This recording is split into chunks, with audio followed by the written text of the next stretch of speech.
നമസ്കാരം. റാഫ്റ്റർ ക്രിക്കറ്റിലേക്ക് എവർക്കും സ്വാഗതം. IPL 31 മത്സരങ്ങൾ പൂർത്തിയായി. എല്ലാ ടീമുകളും ഏറ്റവും ചുരുങ്ങിയത് 6 കളികളെങ്കിലും കളിച്ചു കഴിഞ്ഞു.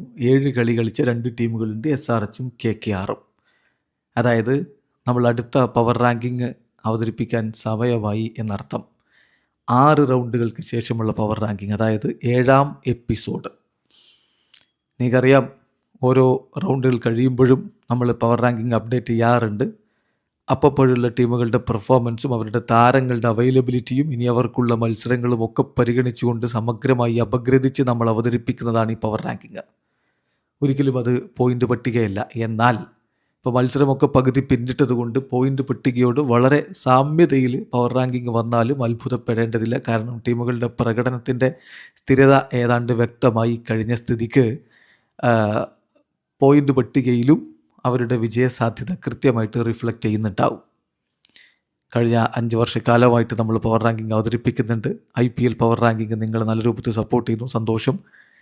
അപ്പോൾ അടുത്ത എപ്പിസോഡിലേക്ക്, 7ാമത്തെ എപ്പിസോഡിലേക്ക് കടക്കുന്നതിന് മുമ്പ് നമ്മളൊന്ന് പോയിൻ്റ് പട്ടിക നോക്കണം. ആദ്യം പോയിൻ്റ് പട്ടിക നോക്കുമ്പോൾ അപരാജിത കുതിപ്പ് തുടരുന്ന PBKs തന്നെയാണ് ഒന്നാമത്. 6 കളി 5 ജയം, 1 കളി മഴ പെയ്തു പോയി, 11 പോയിൻ്റ്. പിന്നെ 8 പോയിൻറ്റുമായിട്ട് 3 ടീമുകളുണ്ട്, RCBയും SRHും രാജസ്ഥാൻ റോയൽസും.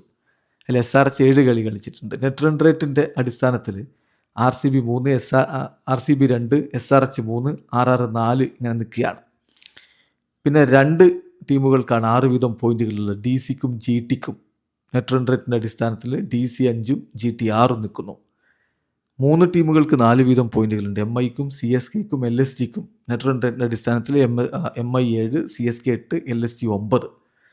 KKR 1 വിജയമാണുള്ളത്, 1 പോയിന്റ് മഴ പെയ്ത് കിട്ടി. അങ്ങനെ 7 കളി 3 പോയിന്റോടെ 10ാം സ്ഥാനത്ത്. ഇതാണ് നിലവിലെ പോയിന്റ് പട്ടിക ഉള്ളത്. അപ്പോൾ ഇത് നോക്കിയാൽ നമുക്ക് വളരെ കൃത്യമായിട്ട് മനസ്സിലാക്കാൻ പറ്റുന്നത് നല്ലൊരു പോരാട്ടം വരാൻ പോവുകയാണ് പ്ലേ ഓഫിൽ കയറാൻ വേണ്ടി. PBKs ഇതേ രൂപത്ത് പോവുകയാണെങ്കിൽ അവരേതാണ്ട് ഉറപ്പിക്കും. പക്ഷെ ബാക്കിയുള്ള 3 സ്പോട്ടുകൾക്ക് വേണ്ടി നല്ല പോരാട്ടം നടക്കും എന്ന് ഉറപ്പാണ്. അതിനുള്ള സാധ്യതകളാണ് ഇവിടെ തെളിഞ്ഞ് കാണുന്നത്. എന്നാൽ നമ്മൾ പവർ റാങ്കിങ്ങിലേക്ക് കടക്കുമ്പോൾ 10ാമത്, ഏറ്റവും താഴെ, ഏറ്റവും കുറഞ്ഞ കിരീട സാധ്യത നമ്മളിപ്പോൾ കാണുന്നത് തീർച്ചയായിട്ടും KKRന് തന്നെയാണ്. നമ്മുടെ കഴിഞ്ഞ പവർ റാങ്കിങ്ങിലും 10ാം സ്ഥാനത്ത് കിടന്നത് KKR തന്നെയാണ്. KKR ശരിയാണ്, അവസാനം 1 കളി ജയിച്ചു. 7 കളി മറ്റു ടീമുകളെക്കാൾ കളി അധികം കളിച്ചിട്ടുണ്ട്. 7 കളികൾ കളിച്ചിട്ട് ഒരേ ഒരു ജയമാണ് അവർക്ക് നേടാൻ പറ്റിയിട്ടുള്ളത്. തീർച്ചയായിട്ടും അവരുടെ സ്ക്വാഡ് പരിക്കിൻ്റെ പിടിയിൽപ്പെട്ട് ഡിപ്ലീറ്റഡ് ആയിപ്പോയി.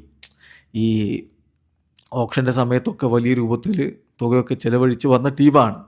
ടീം കഴിഞ്ഞ തവണത്തിൽ നിന്ന് ശരിക്കും ഉടച്ചു വാർത്തിട്ടുണ്ട്. പക്ഷേ പരിക്ക് അവരെ വലച്ചു. അത് സീസണിൻ്റെ തുടക്കം മുതൽ അവർക്ക് ബുദ്ധിമുട്ടുണ്ടാക്കി. അതാണ് ഇവിടെ പ്രശ്നമായത്. ഒടുവിൽ ഏതായാലും രാജസ്ഥാൻ റോയൽസിനോട് 4 വിക്കറ്റിന് വിജയിക്കാൻ പറ്റി. 2 പന്തുകൾ ശേഷിക്കെ വിജയത്തിലേക്ക് എത്തി. റിങ്കു സിംഗ് ടീമിനെ വിജയത്തിലേക്ക് കൊണ്ടുപോയി. അത് ആശ്വാസകരമാണ്. അത്ര ഒരു എന്താ പറയുക, എല്ലാം തികഞ്ഞ ഒരു ഇന്നിങ്സ് എന്ന് പറയാനില്ലെങ്കിലും ഒരുപാട് വിമർശനങ്ങൾക്കിടയിൽ നിന്ന് ഒടുവിൽ റിങ്കുവിന് ടീമിനെ വിജയത്തിലേക്ക് കൊണ്ടുപോകാൻ പറ്റി എന്നുള്ളത് ആശ്വാസകരമാണ്. വരും മത്സരങ്ങളിൽ അവർ കൂടുതൽ ഇമ്പ്രൂവ് ആവുമെന്ന് പ്രതീക്ഷിക്കാനേ തരമുള്ളൂ. പക്ഷേ ഇനിയിപ്പോൾ വലിയ നേട്ടങ്ങളിലേക്കൊന്നും പോകുമെന്ന് കരുതാനും വയ്യ. 9ാം സ്ഥാനത്താണ് LSG. നമ്മുടെ കഴിഞ്ഞ പവർ റാങ്കിങ്ങിൽ LSG ഉണ്ടായിരുന്ന 7ാം സ്ഥാനത്താണ്. പക്ഷേ ഇപ്പോൾ 9ാം സ്ഥാനത്തേക്ക് വീഴാനുള്ള കാരണം എന്താണെന്ന് വെച്ചാൽ തുടരെ പരാജയപ്പെടുക എന്ന് മാത്രമല്ല, ടീം തോറ്റ മാർജിനുകൾ കൂടി നമ്മളൊന്ന് നോക്കണം. ഒട്ടും പ്രതീക്ഷ ടീമിന് നൽകാൻ പറ്റാത്ത തരത്തിലുള്ള പെർഫോമൻസ് ഒക്കെയാണ് നിക്കോളാസ് പൂർണ്ണ പോലെയുള്ളവരൊക്കെ നടത്തിക്കൊണ്ടിരിക്കുന്നത്.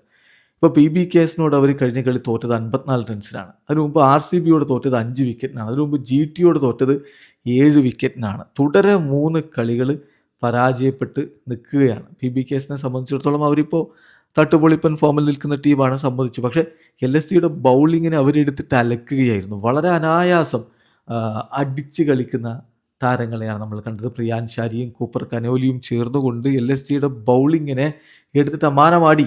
മുഹമ്മദ് ഷാമിക്കൊന്നും പഴയ ശൗര്യവും വീര്യവും ഇല്ല എന്ന് തോന്നിയ ഒരു കളി കൂടിയാണത്. ലക്നൗ സൂപ്പർ ജയൻസിൻ്റെ കാര്യത്തിൽ നിക്കോളാസ് പൂറൻ്റെ ഫോം ഇപ്പോഴും ഒരു ചോദ്യചിഹ്നമാണ്. പന്ത് 23 റൺസ് അടിച്ചു, ശരിയാണ്, 4 സിക്സറൊക്കെ, ഒറ്റക്കയ്യൻ സിക്സറൊക്കെ ഉണ്ടെന്ന് പറയാമെന്നല്ലാതെ കളി വിജയിക്കുമെന്നൊരു തോന്നൽ ഒരിക്കൽ പോലും അവർക്ക് ഉണ്ടാക്കാൻ പറ്റിയിട്ടില്ല. തുടരെ 3 മത്സരങ്ങൾ പരാജയപ്പെട്ടു എന്നുള്ളത് ടീമിൻ്റെ ആ ഒരു മൊറൈലിനെ തന്നെ ബാധിക്കുന്ന ഒന്നാണ്. അതും വമ്പൻ മാർജിനുള്ള പരാജയങ്ങളുമാണ്. -1.173 അവരുടെ നെറ്റ് റൺ റേറ്റ്. നോക്കുക, ഈ IPL നിലവിൽ ഏറ്റവും മോശം നെറ്റ് റൺ റേറ്റുള്ള ടീം അവരാണ്. അപ്പോൾ അതുകൊണ്ട് തന്നെ ശരിയാണ്, ഇനിയും മാത്തമാറ്റിക്കലി സാധ്യതകളൊക്കെ ഉണ്ടെന്ന് നമുക്ക് പറയാം. പക്ഷേ ഇത് കവർ ചെയ്ത് വരിക എന്നുള്ളത് എളുപ്പമുള്ള കാര്യമല്ല. തുടരെ പരാജയപ്പെടുന്ന LSG 9ാം സ്ഥാനത്ത്. ഇനി അടുത്ത 8ാം സ്ഥാനത്ത് നോക്കുക. 8ാം സ്ഥാനത്താണ് CSK. നമ്മുടെ കഴിഞ്ഞ പവർ റാങ്കിങ്ങിലും അവർ 8ാം സ്ഥാനത്താണ് ഉണ്ടായിരുന്നത്. CSK ഇതാ 8ാം സ്ഥാനത്ത് തന്നെയാണ് ഇത്തവണയും നിൽക്കുന്നത്. സംശയമൊന്നുമില്ല. കഴിഞ്ഞ കളി അവർ പരാജയപ്പെട്ടിട്ടുണ്ടെങ്കിലും അതിന് മുമ്പത്തെ കളിയൊക്കെ അവർ ജയിച്ചിട്ടുണ്ടല്ലോ എന്നൊക്കെ നമുക്ക് പറയാം. 2 വിജയങ്ങളാണ് അവർക്കിപ്പോൾ നേടാൻ പറ്റിയിട്ടുള്ളത്. പക്ഷെ അതിലുള്ളൊരു പ്രശ്നം എന്താണെന്ന് വെച്ചാൽ, പരിക്ക് അവർ നന്നായിട്ട് വലക്കുന്നുണ്ട്. ഇപ്പോൾ ആയുഷ് മാത്രയുടെ പരിക്ക് അത് ടീമിനെ വല്ലാതെ പുറകോട്ടടിക്കുന്ന ഒന്നാണ്. ഈ സീസണിൽ 201 റൺസാണ് പയ്യൻ അടിച്ചത്. 175 മുകളിൽ സ്ട്രൈക്ക് റേറ്റിലാണ് 18കാരൻ പയ്യൻ അടിച്ചുകൊണ്ടിരുന്നത്. സോ ബൗളിങ്ങിൽ ഖലീൽ അഹമ്മദ് പോയി, ബാറ്റിങ്ങിൽ ആയുഷ് മാത്ര പോയി. ഈ വിടവുകളൊക്കെ എങ്ങനെ നികത്തും CSK എന്നുള്ളൊരു ചോദ്യമുണ്ട്. എന്തായാലും വലിയ ഒരു പ്രതീക്ഷയിലേക്ക് ഇപ്പോൾ പോകാനാവില്ല. അതുകൊണ്ട് തന്നെയാണ് നമ്മുടെ പവർ റാങ്കിങ്ങിൽ അവർ 8ാം സ്ഥാനത്ത് വരുന്നത്. ഇതിപ്പോൾ പോയിൻ്റ് പട്ടി ഇങ്ങനെയൊക്കെ തന്നെയാണ്. 10 KKR, 9 LSG, 8 CSK. അതേ രൂപത്തിൽ തന്നെയാണ് കാര്യങ്ങൾ. പോയിൻ്റ് പട്ടിക അതാ ഞാൻ തുടക്കത്തിൽ പറഞ്ഞത്. കളി ഇത്രയായ സ്ഥിതിക്ക് പോയിൻ്റ് പട്ടിക ഒരു പക്ഷേ ഇതിൽ റിഫ്ലക്റ്റ് ചെയ്യാനുള്ള സാധ്യതയുണ്ട്. 7ാം സ്ഥാനത്ത് GT.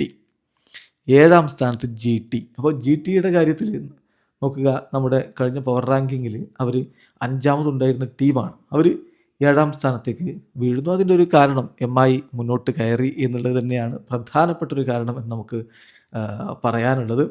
GTയെ സംബന്ധിച്ചിടത്തോളം കഴിഞ്ഞ ഒരു മത്സരത്തിൽ അവർ MIയോട് വല്ലാത്ത രൂപത്തിലാണ് തോറ്റത്. 99 റൺസിന് 100 റൺസിന് ഓൾ ഔട്ടായി. അത് നെറ്റ് റൺ റേറ്റിന് ഉണ്ടാക്കിയിട്ടുള്ള ഡാമേജ് ചില്ലറയൊന്നുമല്ല. MI അവരുടെ നെറ്റ് റൺ റേറ്റ് പോസിറ്റീവാക്കി എടുക്കുകയും ചെയ്തു. സോ സായി സുദർശൻ ഈ ഒരു സീസണിൽ ആകെ ഒറ്റ ഇന്നിങ്സാണ് മികച്ചതെന്ന് പറയാനുള്ളത്. ബാക്കിയെല്ലാം അദ്ദേഹം നിരാശപ്പെടുത്തുകയാണ്. ടോപ്പ് ഓർഡറിൽ പ്രശ്നങ്ങളുണ്ട്. ഗില്ല് ഫോമായി വന്നിട്ടുണ്ടായിരുന്നു, പക്ഷേ കഴിഞ്ഞ കളിയിൽ അദ്ദേഹം മോശമായി. ബട്ട്ലർ മോശമായി. സോ ഗ്ലെൻ ഫിലിപ്സ് ഇതുവരെ ആ ഒരു ടച്ചിലേക്ക് എത്തിയിട്ടില്ല. രാഹുൽ തെവാട്ടിയ കളിക്കുന്ന കളി എന്താണ്? അദ്ദേഹവും ഇതുവരെ മികവിലേക്ക് പോയിട്ടില്ല. ഒരു എടുത്തു പറയാൻ തക്കവണ്ണമുള്ള കോൺട്രിബ്യൂഷൻ ഷാറുഖ് ഖാനിൽ നിന്ന് വരുന്നേയില്ല. അപ്പോൾ ഇങ്ങനെ ഒരുപാട് പ്രതിസന്ധികൾ അവരുടെ ടീമിനെ വലക്കുന്നു എന്നൊരു തോന്നലാണ് കഴിഞ്ഞ മത്സരത്തിൽ നിന്നുണ്ട്. അത് ശരിയാണ്, മുംബൈ എല്ലാം ക്ലിക്കായി ആഞ്ഞടിച്ചപ്പോൾ സംഭവിച്ചതാണ്. എന്നാൽ പോലും GTയുടെ പ്രശ്നങ്ങൾ തുറന്ന് കാണിക്കപ്പെട്ട ഒരു കളിയാണ് കടന്നു പോയിട്ടുള്ളത് എന്ന് തന്നെ പറയാം. അതുകൊണ്ട് തന്നെയാണ് ഇപ്പോൾ GT നമ്മുടെ പവർ റാങ്കിങ്ങിൽ ഇങ്ങനെ താഴേക്ക് വീഴാനുള്ളൊരു കാരണം. അവർ 7ാം സ്ഥാനത്താണ്. 6ാം സ്ഥാനത്താണ് മുംബൈ ഇന്ത്യൻസ്. ഒറ്റക്കളി ജയിച്ചപ്പോഴേക്കും താനിങ്ങനെ മുംബൈ എടുത്ത് മേലേക്ക് പൊക്കല്ലിടുമോ എന്നൊക്കെ പറയാനുള്ളത്. പക്ഷേ ആ കളി ജയിച്ച രീതി നിങ്ങളൊന്ന് കാണണം. നമ്മുടെ കഴിഞ്ഞ പവർ റാങ്കിങ്ങിൽ MI ഉണ്ടായിരുന്ന 9ാം സ്ഥാനത്താണ്. അവിടെ നിന്ന് അവർ 6ാം സ്ഥാനത്തേക്ക് ഉയർന്നിട്ടുണ്ടെങ്കിൽ അത് വെറുതെ ഉയർത്തിയതല്ല. ആ ടീം ക്ലിക്കായാൽ ഏത് ടീമിനെയും എടുത്തിട്ട് അലക്കാനുള്ള കപ്പാസിറ്റി അവർക്കുണ്ട്. അത് ക്ലിക്കാവുന്നു എന്ന തോന്നൽ തീർച്ചയായിട്ടും കഴിഞ്ഞ കളിയിൽ ഉണ്ടാക്കിയിട്ടുണ്ട്. അത് നമ്മൾ എടുത്തു പറയണം. തിലക് വർമ്മയുടെ ആ ഒരു പെർഫോമൻസാണ് ഹ്യൂജ് മാറ്റം അവരുടെ സ്കോറിൽ ഉണ്ടാക്കിയത്. ഇപ്പോൾ വിൽ ജാക്സ് പരിക്ക് ഭേദമായി അദ്ദേഹം സ്ക്വാഡിനോടൊപ്പം ജോയിൻ ചെയ്തിട്ട് ഒരു പക്ഷേ അടുത്ത മത്സരം കളിച്ചേക്കും. കഴിഞ്ഞ വേൾഡ് കപ്പിൽ മിന്നും ഫോമിൽ കളിച്ചിട്ടുള്ള താരമാണ് എന്ന കാര്യം കൂടി നോക്കണം. അപ്പോൾ അതുകൊണ്ട് അദ്ദേഹത്തിൻ്റെ വരവ് ഇപ്പോൾ QDക്ക് ഒപ്പം ഒരു പക്ഷേ അദ്ദേഹം ഓപ്പൺ ചെയ്യാൻ സാധ്യതയുണ്ട്. അപ്പോൾ ഈ വിദേശ ബൗളർമാരുടെ റോസ്റ്ററിൽ അവരുടെ 4 പേര് ആരൊക്കെ എന്നുള്ളതിൽ ചെറിയ മാറ്റങ്ങളൊക്കെ വരുത്തേണ്ടി വരും. എന്നാൽ പോലും ഇതൊരു സൂപ്പർ ടീമാണെന്ന കാര്യത്തിൽ തർക്കമേയില്ല. ഇനിയിപ്പോൾ സൂര്യയുടെ ഫോം ഒന്ന് ആശങ്കയാണ്. അദ്ദേഹം കൂടി ഫോമിലേക്ക് എത്തുക, മടങ്ങി വരിക, ഹിറ്റ്മാൻ എല്ലാം കൂടി സംഭവിച്ചാൽ, എല്ലാം ക്ലിക്കായാൽ മുംബൈയെ പിടിച്ചു കിട്ടുക എന്നുള്ളത് ബുദ്ധിമുട്ടുള്ള കാര്യമാണ്. ബൂമറ ഇതാ വിക്കറ്റ് എടുത്ത് തുടങ്ങിയിരിക്കുന്നു. സോ കാര്യങ്ങൾ റൈറ്റ് ട്രാക്കിലേക്ക് എന്ന ഫീലാണ് മുംബൈ ഇന്ത്യൻസ് നൽകുന്നത്. അതിൻ്റെ ഫലമായിട്ടാണ് അവർ നമ്മുടെ പവർ റാങ്കിങ് പട്ടികയിൽ 6ാം സ്ഥാനത്തേക്ക് ഉയർന്നിട്ടുള്ളത്. പവർ റാങ്കിങ്ങിൽ 5ാം സ്ഥാനത്താണ് DC ഉള്ളത്. അപ്പോൾ DCയെ സംബന്ധിച്ചിടത്തോളം കഴിഞ്ഞ പവർ റാങ്കിങ്ങിൽ 4ാം സ്ഥാനത്തുണ്ടായിരുന്ന ടീമാണ്. ഇപ്പോൾ അവർ 5ാം സ്ഥാനത്തേക്ക് മാറുന്നു. ഏതായാലും DCയുടെ ഒരു പ്രകടനം നമ്മൾ പറയുമ്പോൾ നിലവിൽ 6 കളികളിൽ നിന്ന് അവർക്ക് 6 പോയിൻ്റാണുള്ളത്. ഇപ്പോൾ ഏറ്റവും ഒടുവിലത്തെ കളിയിൽ ഇന്നലെ അവർ SRHനോട് തകരുന്ന കാഴ്ച, അത് അഭിഷേകിൻ്റെ വെടിക്കെട്ട് തകർന്നതാണെന്നുള്ളത് ശരിയാണ്. എന്നാൽ പോലും DC അതിന് മുമ്പത്തെ മത്സരം 6 വിക്കറ്റിന് വിജയിച്ചിട്ടുണ്ടായിരുന്നു. അതിനു മുമ്പ് പക്ഷേ അവർ CSKയോട് 23 റൺസിന് തോറ്റിട്ടുണ്ടായിരുന്നു. പിന്നെ അതിനു മുമ്പ് GTയോട് തോറ്റു. സോ ഒരല്പം ഇൻകൺസിസ്റ്റൻ്റ് ആയിട്ടുള്ള പെർഫോമൻസാണ് DC-യിൽ നിന്ന് വന്നുകൊണ്ടിരിക്കുന്നത് എന്നുള്ളതാണൊരു യാഥാർത്ഥ്യം. ഇപ്പോൾ ഇന്നലത്തെ കളി മാത്രം നമ്മൾ എടുത്താൽ പത്തു നിസാങ്ക വീണ്ടും അദ്ദേഹത്തിൻ്റെ ആ ഒരു മികവിൽ നിന്ന് താഴേക്ക് പോകുന്നുണ്ടോ എന്ന സംശയമായിരുന്നു. ഒരു പോസിറ്റീവ് കാര്യം എന്താണെന്ന് വെച്ചാൽ റിസ്വി വീണ്ടും ഫോമിലേക്ക് വന്നു. നിതീഷ് റാണ റണ്ണടിച്ചു എന്നുള്ളതാണ്. മില്ലർക്ക് ടീമിനെ രക്ഷപ്പെടുത്താൻ പറ്റിയില്ല. എപ്പോഴും ഇങ്ങനെ മില്ലർ വന്ന് രക്ഷപ്പെടുത്തുക എന്നുള്ള ചോദ്യം എന്തായാലും വരും. അതുപോലെ തന്നെ അവരുടെ ബൗളിങ്ങിൽ പ്രത്യേകിച്ച് എടുത്ത് പറയാനൊന്നും ഉണ്ടായിരുന്നില്ല. അപ്പോൾ ഇങ്ങനെയൊക്കെയുള്ള കുറേ ഇഷ്യൂസ് എന്തായാലും DC ഫേസ് ചെയ്യുന്നുണ്ട് എന്നുള്ളതൊരു യാഥാർത്ഥ്യമാണ്. അതുകൊണ്ട് തന്നെയാണ് DC ഇപ്പോൾ നമ്മുടെ ഈ ഒരു പവർ റാങ്കിങ്ങിൽ ഒന്ന് താഴേക്ക് പോയിട്ടുള്ളത്. 5ാം സ്ഥാനത്ത് DC വരുമ്പോൾ 4ാം സ്ഥാനത്താണ് രാജസ്ഥാൻ റോയൽസ്. കുതിച്ചു പാഞ്ഞിരുന്ന ടീമാണ് രാജസ്ഥാൻ റോയൽസ്. നമ്മുടെ പവർ റാങ്കിങ്ങിൻ്റെ തുടക്കത്തിൽ അവർ താഴെയായിരുന്നു. പക്ഷേ പിന്നെ അവർ മുന്നോട്ട് കയറിയെങ്കിലും അപ്പോഴും നമ്മൾ പറഞ്ഞിരുന്നു ഈ ടീം കാലിടറി തുടങ്ങിയാൽ ഒന്ന് ആശങ്കപ്പെടേണ്ടതുണ്ട് എന്ന്. അത് തന്നെയാണ് സംഭവിച്ചിട്ടുള്ളത്. തുടരെ 2 മത്സരങ്ങൾ അവരിപ്പോൾ പരാജയപ്പെടുന്ന ഒരു കാഴ്ചയാണ് എന്തായാലും നമ്മൾ കണ്ടിട്ടുള്ളത്. രാജസ്ഥാൻ റോയൽസ് പ്രധാനമായും വൈഭവ് സൂര്യവംശിയുടെ ഒരു ഫോമിൻ്റെ മികവിൽ അങ്ങ് പോയിക്കൊണ്ടിരിക്കുന്ന ടീമാണ്. KKR അവരുടെ ആദ്യ വിജയം രാജസ്ഥാൻ റോയൽസിനോട് കഴിഞ്ഞ കളിയിൽ നേടുമ്പോൾ KKRൻ്റെ ഇപ്പോഴത്തെ അവസ്ഥ കൂടി ഒന്ന് നോക്കണം. അത് വെച്ചിട്ടാണ് അവർ വിജയിച്ച് കയറുന്നത്. മാത്രമല്ല തുടക്കത്തിൽ വിക്കറ്റ് എടുക്കാൻ പറ്റിയിട്ടുണ്ടായിരുന്നു. 5 റൺസിന് 2 വിക്കറ്റ് പോയതാണ് KKRന്. പക്ഷേ അത് പിന്നെ പിടിക്കാൻ രാജസ്ഥാൻ റോയൽസിന് കഴിഞ്ഞില്ല എന്നുള്ളതാണ്. അതുപോലെ തന്നെ നല്ലൊരു തുടക്കം കൊടുത്തിരുന്നു വൈഭവ് സൂര്യവംശിയും യശസ്വി ജയ്സ്വാളും ചേർന്നുകൊണ്ട്. സൂര്യവംശി 28 പന്തിൽ നിന്ന് 46 റൺസ് അടിച്ചൊക്കെ തുടങ്ങിയതാണ്. എന്നിട്ടും 155 എന്ന സ്കോറിൽ അവർ ഒതുങ്ങുന്ന കാഴ്ച. ഹെറ്റ്മാരുടെ ഫോമൊക്കെ ക്വസ്റ്റ്യനബിളാണ്. അദ്ദേഹം വേണ്ടത്ര പെർഫോം ചെയ്യുന്നില്ല. അതുപോലെ തന്നെ ക്യാപ്റ്റൻ റിയാൻ പരാഗ് ഇപ്പോൾ അദ്ദേഹം എന്ത് കോൺട്രിബ്യൂഷനാണ് നൽകുന്നത് എന്നുള്ളതൊക്കെ ചോദ്യമാണ്. അപ്പോൾ ഈ ഒരു ഘട്ടത്തിൽ എന്തായാലും രാജസ്ഥാൻ റോയൽസ് നമ്മുടെ പവർ റാങ്കിങ്ങിൽ താഴേക്ക് പോകുന്നു. പിന്നെ RCB ആണ് 3ാം സ്ഥാനത്ത്. RCBയെ സംബന്ധിച്ചിടത്തോളം പലർക്കും എന്തുകൊണ്ട് RCB 2ാം സ്ഥാനത്ത് കൊടുത്തില്ല എന്നൊക്കെ ചോദ്യം ഉണ്ടാവും. ഇതൊരു വലിയ മാറ്റമായിട്ട് കാണേണ്ടതില്ല. RCBക്ക് ഇനിയും മുന്നോട്ട് കയറാവുന്നതൊക്കെ ഉള്ളൂ. ഏറ്റവും ഒടുവിലത്തെ കളിയിൽ അവർ DC-യോട് തോറ്റിരുന്നു. അത് നമ്മുടെ കഴിഞ്ഞ പവർ റാങ്കിങ്ങിൽ പറഞ്ഞിട്ടുള്ള കാര്യമാണ്. അത് മാച്ച് നമ്പർ 26 ആയിരുന്നു അവരുടെ ഏറ്റവും ഒടുവിലത്തെ കളി. ഇനിയിപ്പോൾ തീർച്ചയായിട്ടും അടുത്ത മത്സരം GTക്കെതിരെ വിജയിക്കുമെന്ന പ്രതീക്ഷയിൽ ആരാധകർ കാത്തിരിക്കുകയാണ്.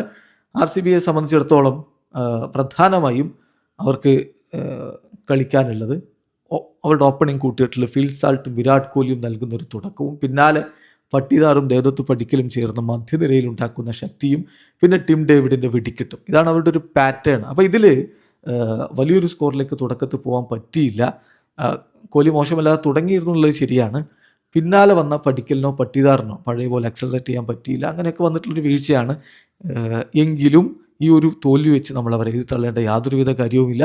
തീർച്ചയായിട്ടും അവർ തിരികെ വരും, മുന്നോട്ട് കയറും. അതിനുള്ള സ്കോഡുണ്ട് എന്നുള്ളതാണ് യാഥാർത്ഥ്യം. അപ്പോൾ RCB 3ാമത് വരുന്നു. SRH 2ാം സ്ഥാനത്തേക്ക്. വാവ് പലരും അത് ചോദ്യം ചെയ്യാനൊക്കെ സാധ്യതയുണ്ട്. നമ്മുടെ കഴിഞ്ഞ പവർ റാങ്കിൽ SRH കിടന്ന 6ാം സ്ഥാനത്താണ്. ആ ടീമിനെ പിടിച്ചാണോ താരിഖിനെ 2ാം സ്ഥാനത്തേക്ക് ഉയർത്തുന്നൊക്കെ ചോദിക്കാൻ ആളുണ്ടാവും. പക്ഷേ കഴിഞ്ഞ കുറച്ച് കളികളായിട്ട് അവർ കളിക്കുന്ന കളിയൊന്ന് നോക്കണം. അവരുടെ ഒരു കൺസിസ്റ്റൻസി നോക്കണം. ടോസ് കിട്ടുന്നില്ല, എന്നിട്ട് ഡിഫെൻഡ് ചെയ്താണ് അവർ വിജയിച്ചു കൊണ്ടിരിക്കുന്നത് എന്നുള്ളതാണ്. ഈ IPL അത്ര എളുപ്പമുള്ള കാര്യമല്ല അത് എന്ന കാര്യം കൂടി നോക്കണം. ഇപ്പോൾ SRH DC-യെ തോൽപ്പിച്ച 47 റൺസിന്. അതുപോലെ CSKക്കെതിരെ അവർ ഡിഫെൻഡ് ചെയ്ത് ജയിച്ചു 10 റൺസിന്. അതുപോലെ തന്നെ രാജസ്ഥാൻ റോയൽസിനെതിരെ അവർ ഡിഫെൻഡ് ചെയ്ത് വിജയിച്ചു 57 റൺസിന്. തുടരൻ 3 വിജയങ്ങൾ.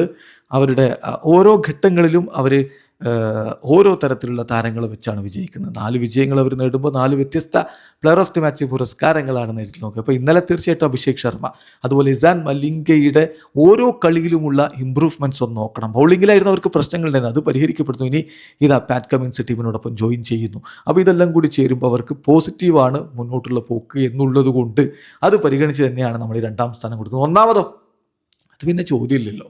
നമ്മൾ ഈ പവർ റാങ്കിങ് സീരീസ് ആരംഭിച്ച എപ്പിസോഡ് നമ്പർ 1 മുതൽ ആരാണ് ഒന്നാമത്? അവർ തന്നെയാണ് ഇപ്പോഴും ഒന്നാമത്. ആര്? PBKSലോ ഇത്രമാത്രം ആധികാരികതയിൽ ഈ സീസണിൽ കളിച്ചുകൊണ്ടിരിക്കുന്ന മറ്റൊരു ടീമുണ്ടോ?